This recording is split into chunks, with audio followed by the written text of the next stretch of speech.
I'm proudly Cameroonian, period, 237. You know what time it is. Oh, cover pot to cover me. Oh, mommy, what I go swallow me. Welcome back to my channel. Welcome to my channel. Welcome to my channel. Welcome back to my channel. Alright, if this is your first time joining me, watching me, please make sure you subscribe, because it's gonna be worth it. Be an official member of the family, and that's a period. So today I'll be doing an ethnicity tag video for you guys, alright? So for this video, I'll just be answering a few basic questions, maybe just to enlighten you guys about some few things about my culture, where I'm from, being Cameroonian, being from Northwest, and being a opinion girl in the diaspora. Alright, we'll be talking about just a few interesting stuff, alright, surface level things, so we don't get too boring. Alright, subscribe. You watching me for free. Subscription is free as well. So I will start with my first question. The first question is, where are you from? Like my country of origin. Guys, I'm Cameroonian, 100%. See, I'm very Cameroonian, alright? What tribe am I from? You see, wait, before we start with that, yeah? Being Cameroonian is, I just love it. It's so original. You get me? I don't think I could compare Cameroon to any other country in the world because of how we just distinct, alright? We just unique, basically. That's how I feel anyways. What tribe am I from? To be exact, I'm a Pinin girl. 100%. That's Pinin. Okay, what is my ethnic name? My ethnic name is Mbu. It means innocence. Mbu means innocence, yes. And period. And next question, my favorite question of them all. What is my favorite food? See, if I start to talk now, we will not finish. Gari and Ero. Egusi pudding. Koki and ripe plantain. One eternity later. What other food do I like?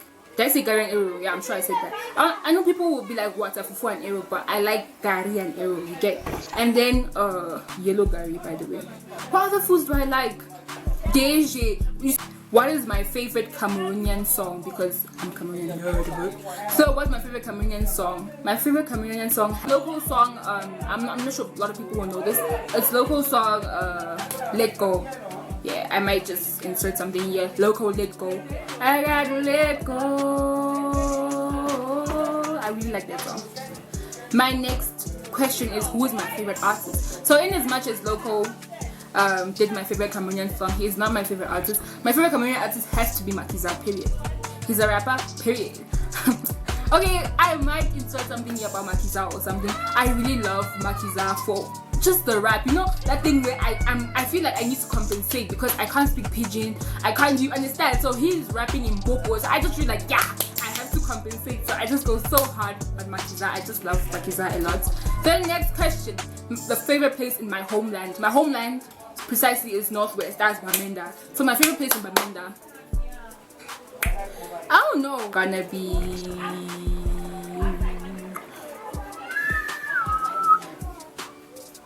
what? Guys, I can't think of anything. Will I be villageois? Will I be a villager if I say my favorite place is Imagine Bakery? No, how can my favorite place be Imagine? Guys, I don't have a favorite place in Bamenda. Everywhere is beautiful, honestly. To be very honest, I enjoy going to the market, but well, that's a story for another day. I love going to the market, so maybe that should be my favorite place in Bamenda. Next question. The food symbolic to my culture. You see, I like food. Why are all these questions about food? Anyways, the food symbolic to my culture has, like being a Pinin girl, it has to be a chew with obstacles, with the yellow soup, with plenty of obstacles around it. That's how, see, yeah, it has to be. And then, anyways, which festival is specific? Which festival is a specific one for your ethnic culture? So, like I was saying, guys, it's really vast because I'm talking about Bamenda. It's not really a festival, but we have Country Sunday. But I'm sure we're supposed to have a festival. Anyway, we have Country Sunday. That's a day in which you do not go to the farm. I might be wrong, but I'm sure I'm right. Country Sunday, where you don't go to the farm. It's just like a resting day. like Sabbath, you get me? Sabbath for the farm. Right. Tell us 3 things about a traditional marriage in your country. Okay, my country. The first thing is that most people, even though I don't know, most people enjoy having the cultural wedding, the traditional wedding, yeah. So the traditional wedding, one thing is the mimbo, the wine. All right. Fun fact: the wine is actually called mbo, mimbo, and I'm mbo. I've had to deal with that my whole life, especially in Cameroon, where people be like mbo. Anyways, so that's the carrying of the wine. So basically, I think the girl is given the wine by her father, and then she takes it to the man in which she wants to marry. The man is hiding somewhere in the crowd, alright? So she has to walk towards the man, or find the man with the wine, alright? And then he drinks, and then she drinks from the cup, from the same cup. It's normally a cow horn. I think I'll insert a picture over here. A cow horn. That's the cup which they drink from, I think. Second thing about a marriage in my country. This is about my culture, to be specific. I know this for sure about my culture opinion. When a woman is getting married, alright, the traditional wedding, what they do is they gather other other maidens, other girls, alright, maybe from her family or wherever, who are also attending the wedding, whatever, and then they disguise them, all of them, like cover themselves so that it's difficult to identify, right? And then they also put the bride in that pack of girls, and then the groom or maybe someone from his family head is supposed to come out and then choose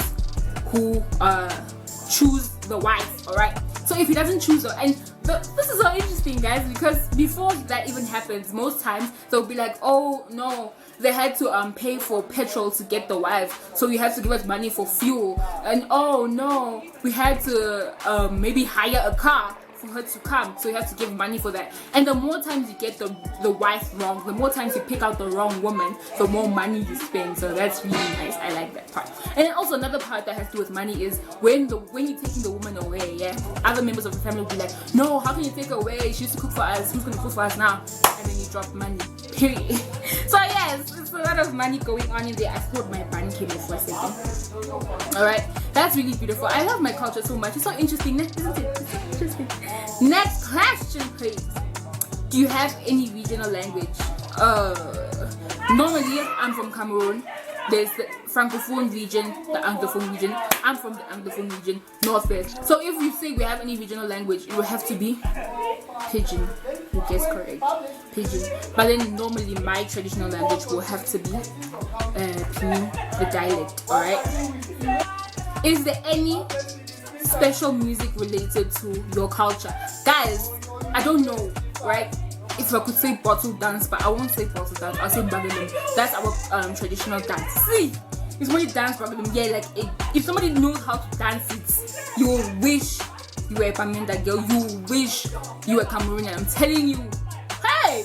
Oh, whoa, whoa, oh, oh. Oh, whoa, whoa, oh, oh, oh, oh, oh. Hey! It's so sweet, I'm telling you the truth, it's beautiful. I apologize for the noise outside, guys. We locked at home, like everyone's at home right now, so it's really, really, really noisy because the only thing we can do right now to keep ourselves occupied is really talk. So that's why it's really noisy outside. When was the last time you visited your homeland? So the last time I was in Cameroon was in 2017, early 2017. That was the last time I was in Cameroon. I wish I could go back there right. I wish I could visit right now. That's how much I want. Another question. I'm sorry I took a quick break because like, whoa, firstly it was getting really rowdy and it's back again. It was getting really rowdy and then also I was really getting tired. And I apologize, I just noticed that I have like got lines in my face. I apologize for that. It's because like, yeah, lighting matters because, yeah. Anyways, guys, the next question we have is, what race are you commonly mistaken for, what nationality are you commonly mistaken for? Guys, I'm sure you might have. I'm commonly mistaken for being Nigerian. That's the most common one. People are also mistaken for being Congolese. The moment you tell someone that you can speak a bit of French, then the next time they ask about it, they're gonna be like, you're from Congo. Even teachers, right? Teachers like, oh yeah, you're not from here, you're from Congo. No, I'm from Cameroon, please. Oh no, like, stop! I'm not Nigerian, I'm not Congolese, I'm not South African, I am Cameroonian, period. Let me narrate a typical Cameroonian story, a story that I heard in Cameroon, right? This is a story that I will never forget. It kind of scarred me for some reason. Anyway, an uncle of mine told me the story of this boy, his mom cooked rice. I'm not sure I'll be able to narrate it as specific or exactly the way he did, but then this is basically what happened. So his mom cooked rice and she left it by the fireside or whatever. No, I don't think she left it there, because if you leave it by the fireside, the rats are gonna eat it. So she took it inside, I'm sure, and she was like, nobody should touch the rice, she's going out maybe to the market or whatever. So this boy, he had siblings or whatever, so they told all of them, nobody should touch this rice, nobody should touch this rice. So okay, they were not here. Now what happened is she left, right? My guy went straight to the pot. What are they just from saying that you should not touch it? He went straight to the pot, open, he chopped that rice, he chopped the rice, he ate the rice, guys. So when he ate the rice, whatever, his mom came back and she saw like the pot has been restricted, like something has happened to the pot. And right, she called her kids and she's like, now chop that rice. Everybody's saying, no, it's not me, it's not me, it's not me. She's like, okay, nobody chopped the rice. She took all of them. She took all of them to the stream. Yeah, basically a kind of stream. A stream! I beg, a stream. She took them to a stream, and then she put the kids there, each, or like one by one. So each kid will go in there, and then they will have to sing after her. If Nami chop that rice, if Nami chop that rice, oh, cover pot, go cover me. Oh, Mami water, go swallow me. Chatting. So basically what it means is like the water will rise. That's what it's supposed to mean. And then the Mami water is a witch, like a mermaid in the water, will swallow him. Yeah. So basically that's what's supposed to happen. So the first child goes in, sings. Second child. Now this child goes in. This boy that ate the rice. Instead of you to confess now, I'm sure you thought that the thing doesn't work because nobody was getting. I don't know. Instead of you to confess, you enter the water. No, he entered. He got in the water, and the mom told him to sing. He was singing. If Nami chop that rice, if Nami chop that rice, oh, cover pot, go cover me. Oh, Mami water, go swallow me. Chachum. Mommy says, sing, my dear. He's singer. That's how the water started coming. If Nami chop that rice, if Nami chop that rice, oh, cover pot, go cover me. Oh, Mami water, go swallow me. Chachum. That's how the water swallowed me.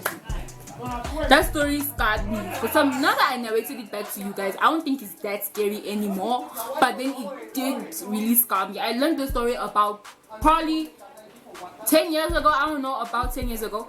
The story really scarred me, to be very honest. That story scarred me. I'm scarred inside, because Mami Wata is, guys, it's not just a basic mermaid, it's like, yeah, so it scarred me, bruh. Like, yeah, Mami Wata was not a joke. It was not a joke that time, and it isn't a joke now. Like, I'm still scarred, I'm still scared, I'm still everything, period. So that was a story from my ethnic group. Can I say so? Yeah, that's a story from my culture that, yeah, I thought you should know as well. Moral of the story, because they always tell us these stories with morals. So the moral of the story was, firstly, to not steal, because if you steal, you can kill. No, if you can lie, you can steal, and you can steal, you can kill. I think everyone knows that. So the moral of that story was, do not steal. Secondly, it's to be honest, because my boy lost his life. He lost his life for a pot of rice. Rice that is cheap. He lost his life for a pot of rice. Hey! It rhymes. So, if you are not yet a member of the family, please make sure to subscribe so you can also be a baby, period. Ethnicity tag, ethnicity. And then also, these things don't have respect. I'm mistaken for being Cameroonian. I'm tired.